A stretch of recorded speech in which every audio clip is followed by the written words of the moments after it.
भाग्य असं होतं की मी त्या समुद्रातच होतो, कारण माझ्या घरातच 5000 पुस्तकं होती. वडिलांनी सोनं नव्हतं ठेवलं पण पुस्तकं होती.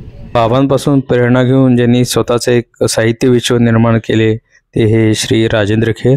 त्यांचा आज पुण्यात एक कार्यक्रम होता. या कार्यक्रमात त्यांनी आपले अनुभव सर्वांसमोर प्रस्तुत केले. लेखक वाचक संवादाच्या निमित्तानं 2 अत्यंत महत्त्वाच्या लेखकांचं इथं आगमन झालेलं आहे. आणि योगायोगाची गोष्ट म्हणजे सावित्रीबाई फुले पुणे विद्यापीठाचे प्रकुलगुरू आज इथे हजर आहेत. त्यांना सांगायला मला आवडेल की सावित्रीबाई फुले पुणे विद्यापीठाची स्थापना इथेच भांडारकरमध्ये निजाम गेस्ट हाऊसमध्ये सगळ्यात पहिल्यांदा इथं सुरू झाली आणि इथून मग विद्यापीठ पुढे स्थलांतरित झालं. या निमित्तानं पुन्हा एकदा प्रकुलगुरूंची पावलं विद्यापीठाच्या जुन्या स्मृतींकडे वळली आणि आजचे दोन्ही लेखक हे एकाच वेळी वर्तमानातून भूतकाळाकडे नेतात आणि प्रकुलगुरू वर्तमानामध्ये जगायला लावतात. असा सगळा व्यासपीठावरती हा सगळा मनोहारी संगम आहे. अगोदर दोन्ही लेखकांची ओळख करून देतो, मग त्यांचा सत्कार होईल आणि मग आपला जो मुख्य कार्यक्रम होईल सुरू होईल. हे लेखक आहेत राजेंद्र खेर. देह झाला चंदनाचा ही नुसती कादंबरी त्यांनी लिहिली नाही, तर आपली लेखणी सुद्धा कशी चंदनाची होऊ शकते हे त्यांनी आपल्या लिखाणातून दाखवलं. खरं म्हणजे प्रकाश मेहरांच्या चित्रपट क्षेत्रातून त्यांच्या कारकिर्दीची सुरुवात झाली. आणि मला तर नेहमी आश्चर्यच वाटायचं जेव्हा मी त्यांच्याकडे जायचो तर त्यांचे वडील बाहेर लिहित बसलेले असायचे. वयाच्या 90च्या घरामध्ये भादखेर हे बाहेर बंगल्याच्या बाहेर लिहित बसलेले असायचे. आणि वारसा म्हणजे काय असतं हे राजेंद्र खेरांकडे बघून समजेल. त्याचं कारण असं आहे, एकूण 13 पुस्तकं मराठीत, त्याचा इंग्रजी, गुजराती, हिंदी, मल्याळम एवढ्या भाषांमध्ये अनुवाद आणि देह झाला चंदनाची 35वी आवृत्ती आता तुम्हाला इथे पाहायला मिळेल. गीतांबरीच्या 8 आवृत्त्या, धनंजयची 10वी आवृत्ती, दैनंदिन भगवद्गीता 5वी आवृत्ती, हॉलिवूडचे विनोदवीर 4थी आवृत्ती, 10 वेगवेगळे पुरस्कार. त्यांच्या कादंबरींवरती मी विचार करतो ही माहिती द्यावी का देऊ नये, MPhil PhD झालेले आहेत आणि 500 पेक्षा जास्त व्याख्यानं त्यांनी आजवर दिलेली आहेत. पाटील सरांनी शेकडो व्याख्यानं दिलेली आहेत आणि त्यांच्याही कादंबऱ्यांना अनेक मानाचे पुरस्कार मिळाले. दोघांचा परिचय जर मी वाचून दाखवायचं म्हटलं तर बहुतेक 2 तास मला तेच काम करावं लागेल. त्यामुळे हा झाला त्यांचा अगदी थोडक्यात परिचय. याच्या पुढे आपण त्यांना जाणून घेणार आहोत. आजचे तिसरे आपले महत्वाचे जे पाहुणे आहेत ते सावित्रीबाई फुले पुणे विद्यापीठाचे प्रकुलगुरू पराग काळकर सर. तेही आवर्जून आजच्या कार्यक्रमाला उपस्थित आहेत. आज आपल्या दृष्टीने अत्यंत आनंदाची गोष्ट म्हणजे व्यासपीठावरती बसलेले राजेश पांडे सर हे NBTचं जे सर्वोच्च शिखर परिषद आहे तिथे अख्ख्या भारतातून फक्त 12 लोकांची निवड होते. त्याच्या ट्रस्टींमध्ये त्यांची निवड झालेली आहे आणि त्यांच्यामुळे पुण्यामध्ये NBTचं प्रदर्शन आलं आणि NBT आता लोकाभिमुख व्हायला लागली. त्याचं कारण असं आहे, मी लहानपणी NBTचं सदस्यत्व 25 रुपये घेऊन भरून घेतलं होतं. त्या सर्व पुस्तकांवरती सवलत देणार होते. नंतर कधीही NBTचं प्रदर्शन पुण्यामध्ये भरलं नाही. कार्ड मात्र मी जपून ठेवलेलं आहे. बहुतेक आता मला ते वापरता येईल. श्रोत्यांमध्ये 2 अत्यंत महत्वाचे व्यक्ती बसलेले आहेत ज्यांनी पुणे शहर खरं म्हणजे कोळून प्यालेलं आहे. असे सतीश देसाई सर बसलेले आहेत. पुण्यभूषणचा दिवाळी अंक तुम्ही सगळ्यांना माहिती आहे. आणि अमृत पुरंदरे इथं बसलेले आहेत जे शिवाजी महाराजांवरचं संग्रहालय जे अप्रतिम उभारलेले आहे असे सगळे आहेत. मी पांडे सरांना अशी विनंती करणार, सचिन तेंडुलकर यांच्या जीवनाचं पहिलं मराठी भाषेतलं फोटोबायोग्राफीवरचं पुस्तक जे मुकुल महाराजांनी तयार केलेलं आहे ते भेट देण्यात येत आहे. काळकर सरांचा सत्कार पांडे सरांनी करावा अशी त्यांना.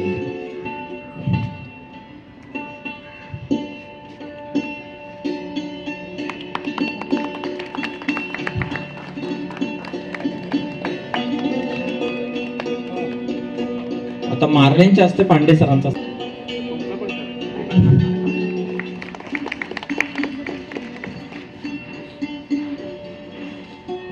सर्वांना म्हणा एक मिनिट. मारणे अभिजित यादव. अभिजित यादव हे या कलेचे उत्तम प्राध्यापक आहेत, विद्यार्थीप्रिय प्राध्यापक आहेत आणि अनेक ठिकाणी ते कार्यक्रम करतात. सर्वांना धन्यवाद. आता आपण आपल्या मुख्य कार्यक्रमाला सुरुवात करूया. आपली ओळख झाली जेव्हा तुम्ही मायबोलीचं काम करत होतात आणि चित्रपट क्षेत्रातून तुम्ही इकडे आलात, तर आपल्याला लेखन जमू शकेल आणि आपण लेखन करू शकतो हे तुम्हाला पहिल्यांदा कधी आणि कसं जाणवलं? म्हणजे माझ्या बाबतीत विश्वासजीने सांगितलं की काहीच गंध नव्हता. घरात साहित्याचा, पण माझ्या बाबतीत थोडंसं भाग्य असं होतं की मी त्या समुद्रातच होतो, कारण माझ्या घरातच 5,000 पुस्तकं होती. वडिलांनी सोनं नव्हतं ठेवलं पण पुस्तकं होती, आणि त्याच्यामध्ये मी वाढलो. आणि नुसता वाढलो नाही तर मी या तुमच्या प्रश्नाला उत्तर देतो, पण ही बॅकग्राऊंड थोडी सांगायला लागेल की नुसता वाढलो नाही तर आमच्या घरी अनेक लेखक येत असत, कारण माझे वडील केसरीचे सहसंपादक होते, कार्यकारी संपादक होते. आणि त्यामुळे ग.वा. भेरे यांच्यापासून शिवाजीराव भोसले म्हणा, यशवंतरावजी चव्हाण म्हणा, हे असे अनेक लोक, श्रीम माटे, फडके, खांडेकर माझ्या वडिलांचे मामे भाऊ, तर हे सगळे वातावरण मी जवळनं लहानपणापासून अनुभवलं. हे विशेष सांगायचं म्हणजे की कलेसाठी कला का जीवनासाठी कला, एक फडक्यांचा एक बाजू होती कलेसाठी कला आणि खांडेकरांचा जीवनासाठी कला.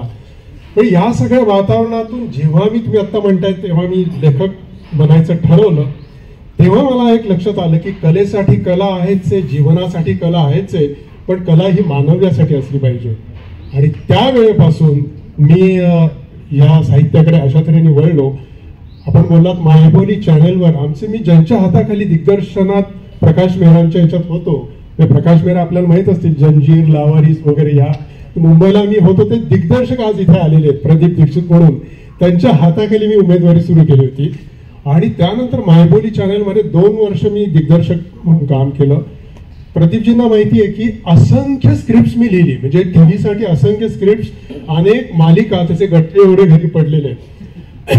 एकीकडे मला क्रिकेटर व्हायचं होतं म्हणजे मी रणजी ट्रॉफीपर्यंत खेळलो, दुसरीकडे मला सिनेमात जायचं होतं, काही करायचं होतं ते मी केलं, पण मी साहित्यात कधीही लक्ष दिलं नव्हतं.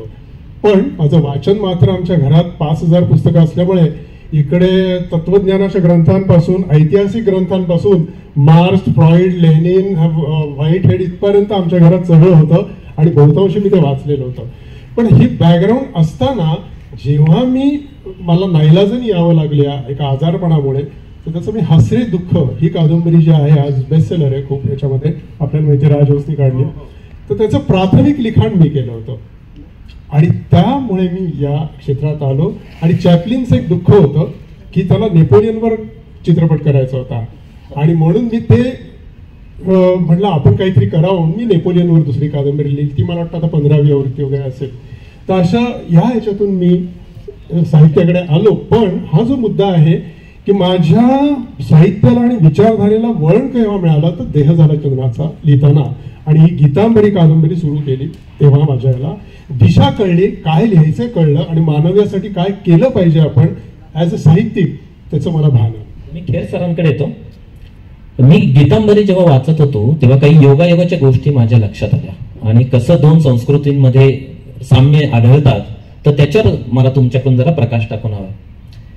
ग्रीक वीर होता एक हेराक्लिस आणि थेसियस, यांचा मृत्यू पारद्याच्या हस्ते झाला.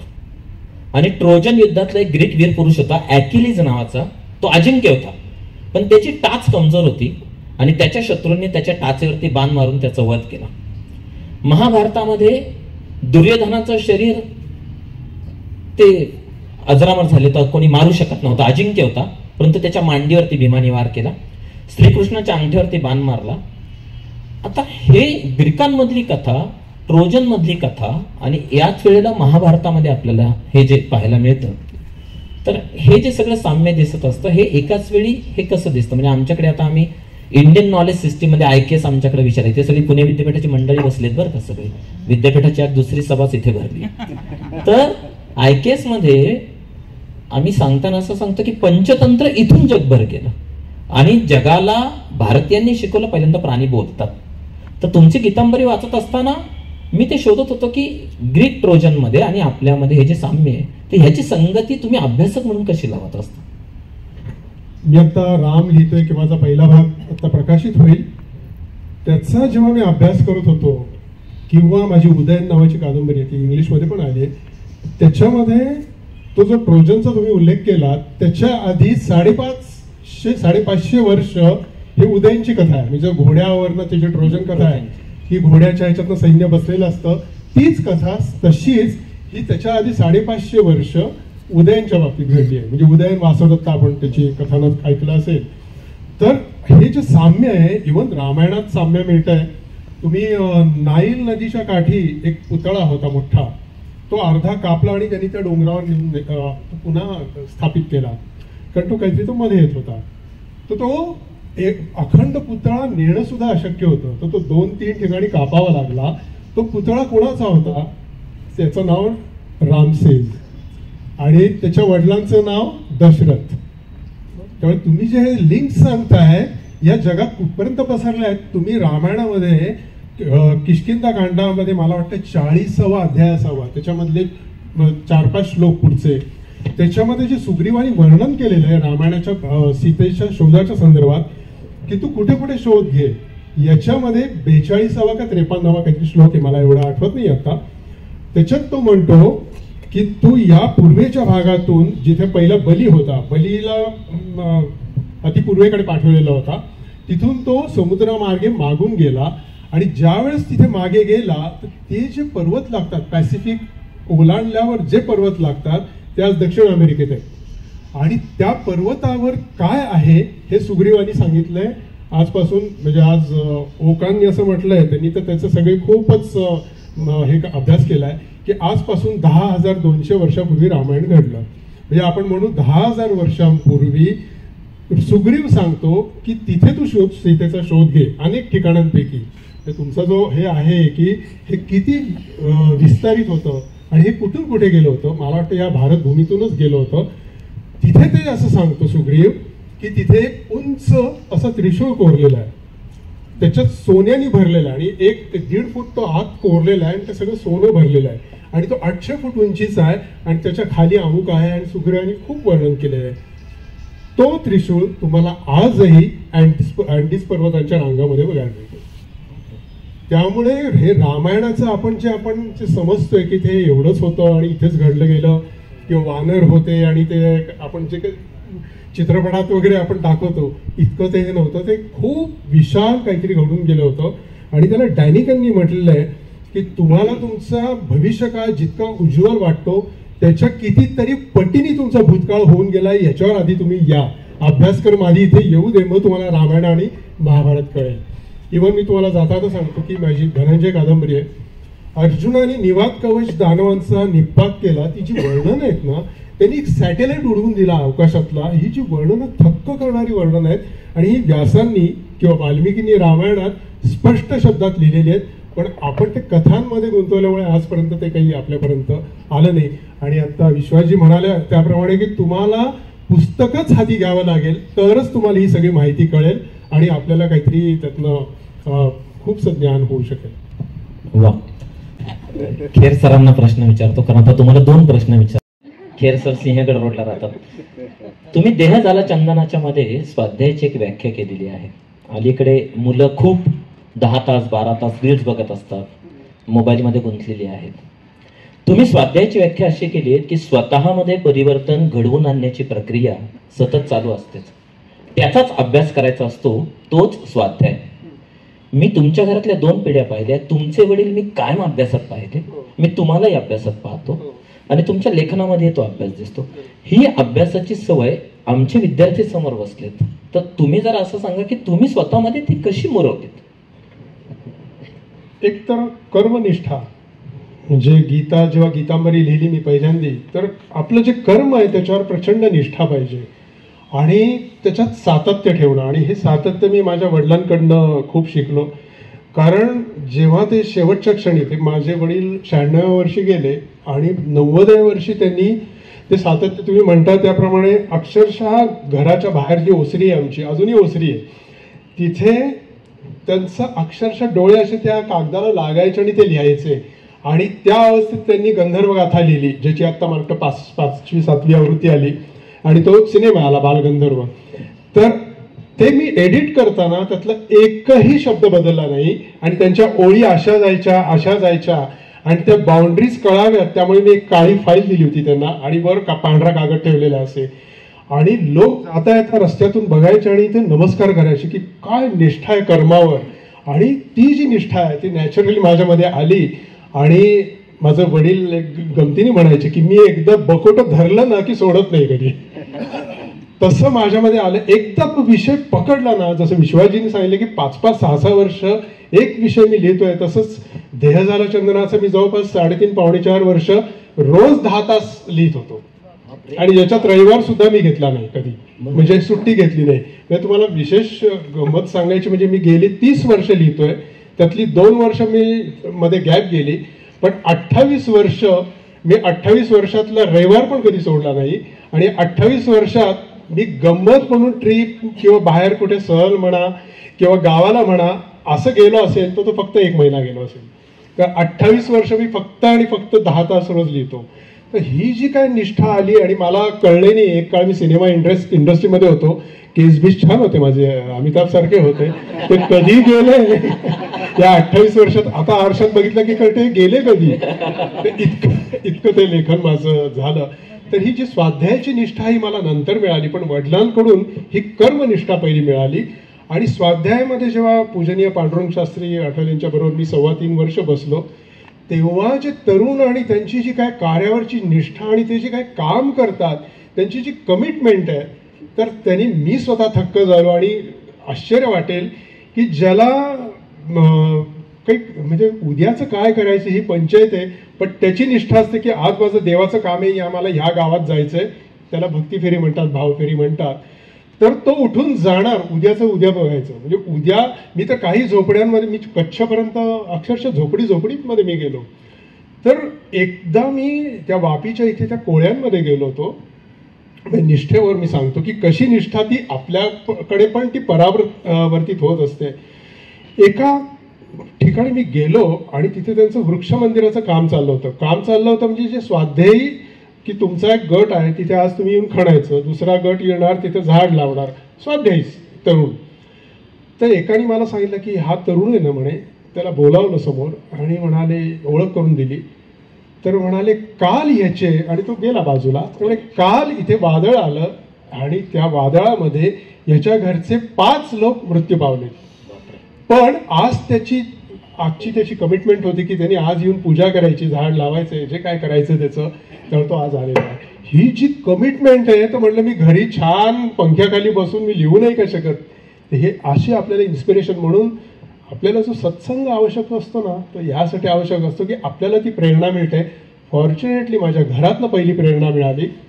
जाता आणखी एक सांगतो की माझे वडील 90व्या वर्षी त्यांनी बालगंधर्व लिहिली आणि मला वाटतं 91व्या वर्षी त्यांनी संजीवन ज्ञानेश्वर माऊलींवर कादंबरी लिहिली. त्यानंतर ते 4 वर्ष अंथरुणात होते, त्यांना उठवून बसवावं लागायचं आणि सगळंच बेडवर होतं. एक दिवस मला त्यांनी जवळ बोलावलं आणि मला म्हणाले की तेवढं ते लिंकनवर कादंबरी लिहायची आहे मला, आणि ते अमेरिकेत जायचं तेवढं राहिलंय माझं. म्हणजे मृत्यूचा तर विचारच नाही, बिलकुल नाही. उतरता येत नाही अंथरुणातून, दोन्ही पाय गेलेले दिसत नाही, अशा मला लिंकनवर लिहायची राहिली आहे तेवढी. ते अमेरिकेत गेलं पाहिजे. अशा ही निष्ठा माझ्यामध्ये न आली असती तरच ना. बरं, तुम्ही खरं म्हणजे वडिलांवरच एक पुस्तक लिहा आता, म्हणजे हा पुढच्या पिढीला आदर्श आहे. नक्कीच आदर्श होऊ शकतो. खेर गेली कित्येक वर्ष ज्यांच्यामुळे लिहू शकले ती व्यक्ती प्रेक्षकांमध्ये आहे. खरं म्हणजे ज्यांनी तुम्हाला संधी दिली, ज्यांनी हे सगळं सहन केलं, तर तुमच्या मॅडमला जरा उभं राहायला सांगा, म्हणजे त्यांच्यासाठी जोरदार टाळ्या वाजवूया. राहा बाबा, आता काय इलाज नाही. हे सगळं श्रेय तुमचं आहे बरं का. तुम्ही एवढी मोकळी देणं सोपं नाही. आणि ते म्हणाले राहा तरी उभा, आता म्हणजे मिसेस ऐकतायत असंही त्यांना दाखवायचं. तुम्हाला मनपूर्वक धन्यवाद. पण याच्यामध्ये एक आहे की फक्त प्रोफेशन म्हणून मी लेखक आहे.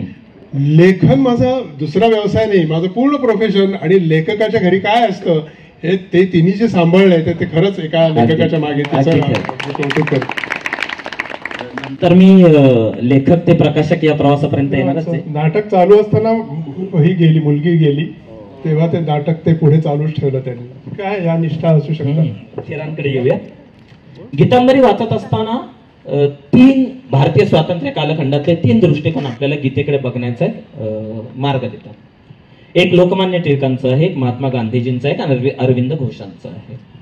त्यातले 2 जण, टिळक असतील, अरविंद घोष असतील, एका मर्यादेपर्यंत सशस्त्र क्रांतीचा प्रसार करतात आणि त्याच्यानंतर ते निष्काम कर्मयोगाकडे जातात. गांधीजी स्वतःचं आयुष्य सगळं गीतेतून व्यक्त करत असतात. तुम्ही गीतांबरीमध्ये मुद्दा मांडत असताना तुम्ही असं लिहिलंय, आणि म्हणजे प्रश्न असा की तू माझी पूजा कर, मी तुला पापातून मुक्त करेन. कृष्ण अर्जुनाला म्हणतो, तू युद्धामध्ये विजयी झालास तर राज्य मिळवशील, आणि पराभूत झालास, मारला गेलास तर स्वर्गात जाशील. मी आधीच कौरवांना ठार मारले, आता तू त्यांना ठार मारणं हा केवळ उपचार आहे. आता एकीकडे आपण जेव्हा निष्काम कर्मफळाची गोष्ट करतो, तर कृष्ण असं कसं म्हणू शकतो की तू मार, मग मी तुला राज्य देईन? खरं म्हणजे असं म्हणायला हवंय की तुझं तू कर्म करत राहा, माझं मी करत राहतो. ते तसं होत नाही. तर गीतांबरीमध्ये तुम्ही जे तत्वज्ञान मांडतात ते या पार्श्वभूमीवरती तुम्ही ते कसं सांगता?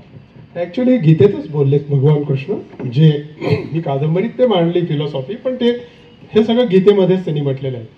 पण हा विषयच इतका मोठा आहे भगवद्गीता की आपण त्याच्यावर किती खोल जाऊ हे काही त्याला अंत नाही. आणि त्याची जी त्या वेळेची जी अनॉलॉजीज आहेत त्या आपण आज, गीता ही तुम्हाला माहिती आहे प्रत्येक काळात ही नवीन विचार देते, तुम्ही नवीन दृष्टीने गीतेकडे बघू शकता. मी तुम्हाला काही उदाहरणं पण सांगू शकतो त्याची, पण त्याला वेळ नाहीये. की तो म्हणतो तू मी मारण्याचं कर्म केलंय, म्हणजे एकीकडे म्हणतो तुला तुझा काहीच संबंध नाहीये, मी मारले ऑलरेडी, आणि दुसरीकडे म्हणतो तू तुझं कर्म कर. म्हणजे हा जो परफॉर्मन्स आहे ते जे नाटक चाललंय याच्यावर, तू मग त्याचं काय प्रॉब्लेम होत आहे की मी दिग्दर्शक आहे आणि मी तुझं नाटक बसवलेलं आहे, आता तुला एनॅक्ट करायचं समोर स्टेजवर, पण तू ऐन वेळेस म्हणतो की मी विंगतच पळून चाललोय, मला जायचंच नाहीये. तर तो म्हणतो अरे मी नाटक ऑलरेडी बसवलेलं आहे, ते तुला परफॉर्म करायचंय आणि तू मधूनच कुठे चाललायस. हा त्याचा मुख्य मुद्दा. म्हणजे हे पटेल असंच आहे.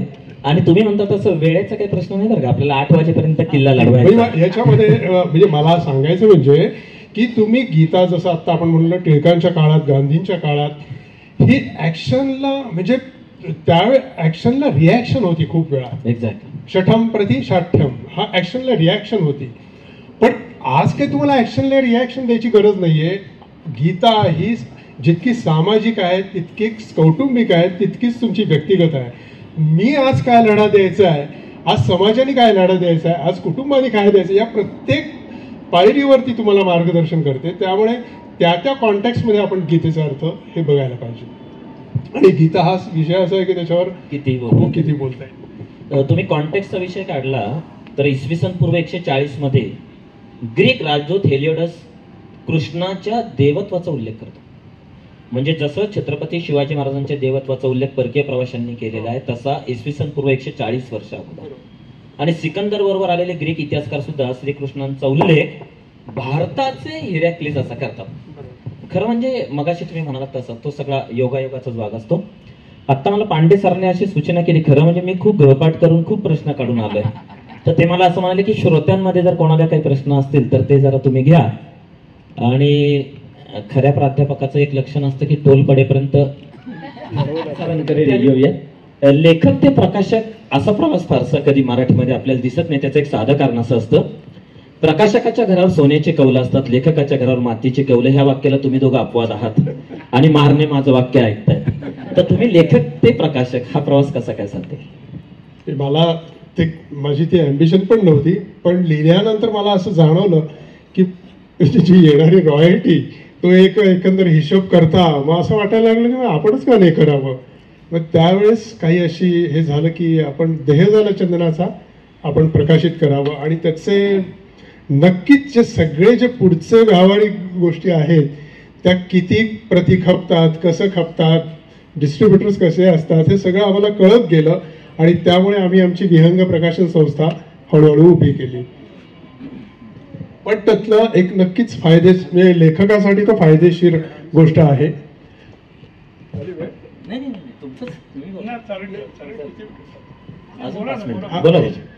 प्रश्न का विचारला माहितीये का, इथं अनेक लेखक आहेत तर ते तुमच्यापासून धडा शिकणार आहेत.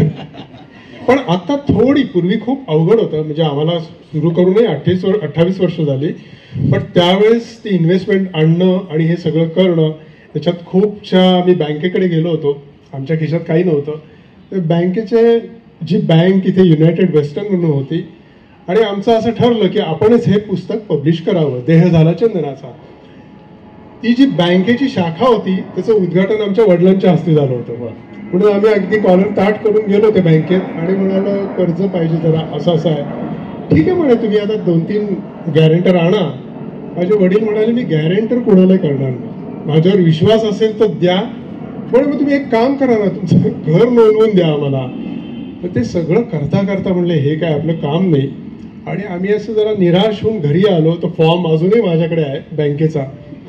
आणि असं घडलं की मला मुंबईहून फोन आला नेक्स्ट डे पांडुरंग शास्त्रींकडून की आमच्या लोकांनी ठरवलंय की तुमच्या 1000 प्रती आम्ही आधीच बुक करतोय आणि त्याचा ऍडव्हान्स म्हणून आम्ही तुम्हाला पाठवतोय. त्यामध्ये तुम्हाला आश्चर्य वाटेल की कागदाला जेवढे मला पैसे हवे होते तेवढे आधीच जमा झाले आणि आमचं प्रकाशन सुरू झालं. तेव्हापासून जे सुरू झालं ते आम्हाला मोमेंटम मिळाला. आता आज आम्ही फार काढत नाही आणि आता आम्ही कमी पण केलंय, पण एक 50 पुस्तकं काढली आणि कुठलीही फारशी जाहिरात न करता, ज्याला व्हिस्पेरिंग कॉम्पेन म्हणतो आपण, त्याच्यातून आमची प्रत्येक पुस्तक आवृत्त्यावर आवृत्त्या म्हणजे 1 लाख प्रती खपणं हे आज खूप अवघड गोष्टी असतात. तर त्या विश्वासजींच्या बाबतीत त्या सगळ्या सत्य आहेत, पण माझ्याही बाबतीत थोड्याफार प्रमाणात अशा ते झालेलं आहे.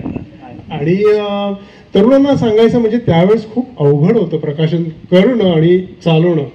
पण आता खूपसे ऑप्शन्स आहेत, विशेषतः ॲमेझॉननी खूपसे ओपन केलेले आहेत किंवा तिकडचे सुद्धा बार्स अँड नोबल्स आहेत किंवा बऱ्याच अशा संस्था आहेत की माझी आज खूपशा ठिकाणी अशी पुस्तकं उपलब्ध आहेत.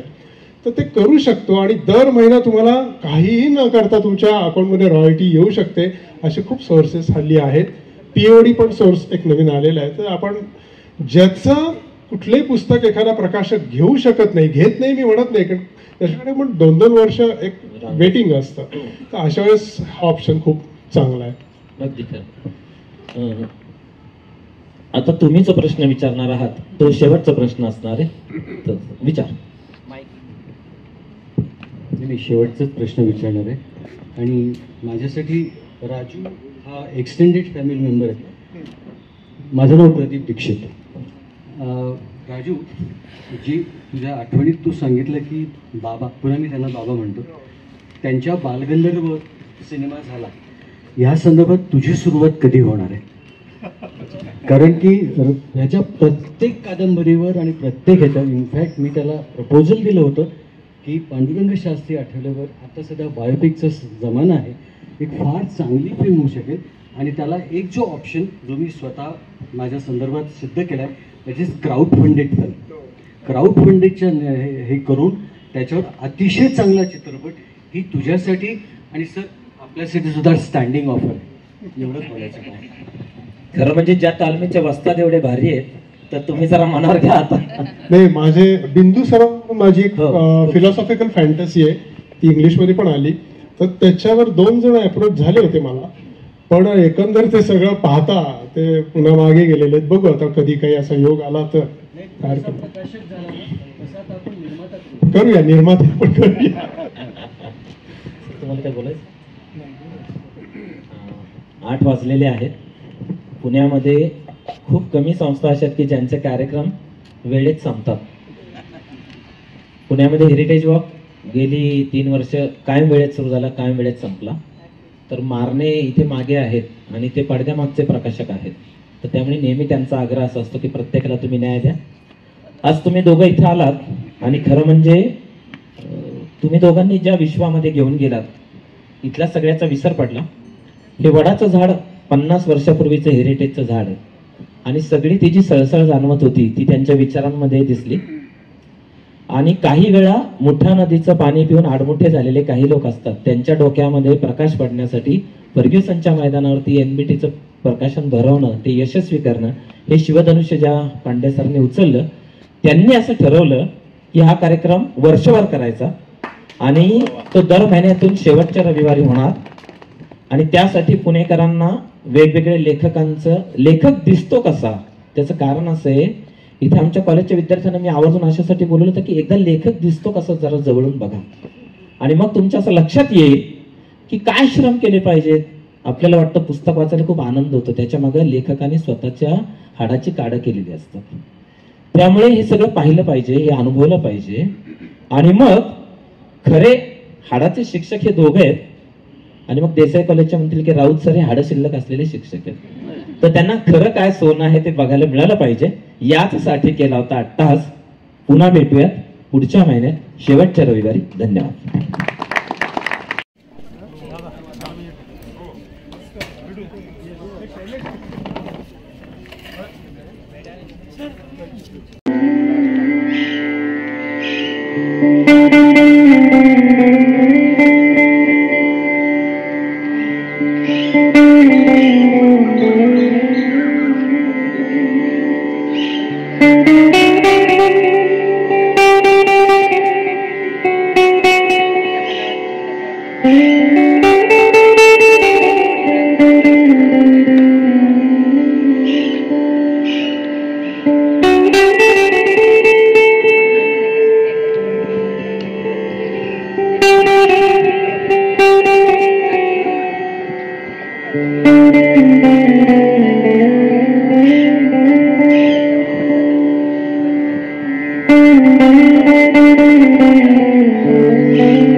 Thank you.